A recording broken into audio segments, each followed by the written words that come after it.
July 4 దేవుని వాగ్దానం. ఆయన నీ హృదయ వాంఛలను తీర్చును. కీర్తన 37:4. మన ప్రభువైన యేసు క్రీస్తు నామంలో మీ అందరికీ ఉదయం శుభములు తెలియజేస్తూ ఉంటాను. ప్రియులారా, దేవుని మహాకృపలో మనమందరం ఈ విధంగా వాక్యము ద్వారా కలుసుకునే ధన్యత దేవాతి దేవుడు మనకి అనుగ్రహించి ఉన్నారు. అందుని బట్టి ప్రభువుకి నేను కృతజ్ఞతాస్తుతులు చెల్లిస్తూ ఉన్నాను. ప్రియ విశ్వాసులారా, నేటి వాగ్దానము మనము ఆలోచన చేస్తున్నప్పుడు ప్రభువు మనకి ఉన్న ప్రతి డిజైర్, మన హృదయంలో ఏదైతే కలిగి ఉంటామో దానిని నెరవేర్చడానికి సిద్ధంగా ఉన్నాను అని మనలను బలపరుస్తూ ఉన్నాడు.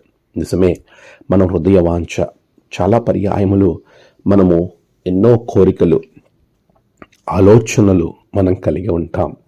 అవి నెరవేరకపోవటం వలన మానసికంగా కృంగిపోతూ శరీరము బలహీనపరచబడుతూ ఉంటుంది.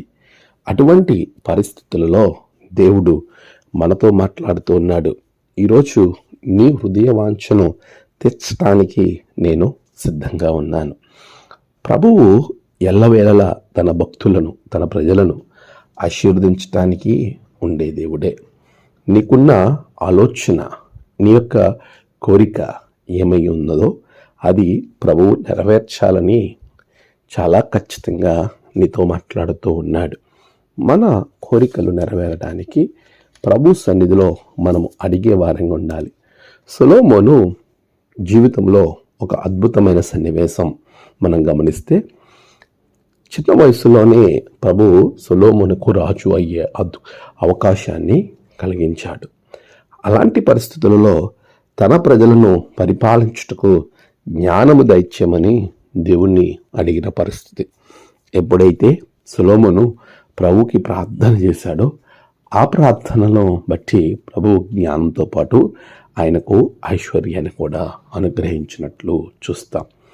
ఈరోజు మనము అక్కడ ఆ సందర్భంలో గమనించవలసిన ఒక అద్భుతమైన మాట, సొలొమోను ప్రార్థన ప్రభువునకు, దేవునికి అనుకూలమాయను గనుక అనే పదం వ్రాయబడుతుంది.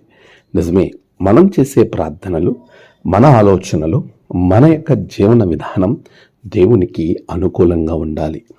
అలాంటప్పుడు ప్రభు నీకు ఖచ్చితంగా నీ హృదయ వాంఛను తీర్చి ఆశీర్వదిస్తాడు.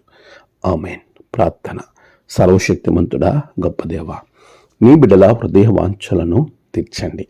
వారి కుటుంబాలను ఆశీర్వదించండి.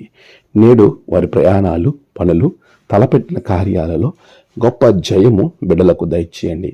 నేడు జన్మదినము, వివాహ దినము, ఆయా విశేష దినములు జరుపుకున్న బిడ్డలను బహుగా దీవించండి. తమ ప్రియులను కోల్పోయిన వారి కుటుంబాలకు నెమ్మది అనుగ్రహించండి. దినదీవులతో నింపి మీరే మహిమ పొందమని యేసు నామమున ప్రార్థించి వేడుకొంచున్నాం తండ్రి. ఆమేన్. తండ్రి, కుమార, పరిశుద్ధాత్మ త్రియక దేవుని దీవెన మీకు తోడుగా ఉండి నడిపించునుగాక. ఆమేన్.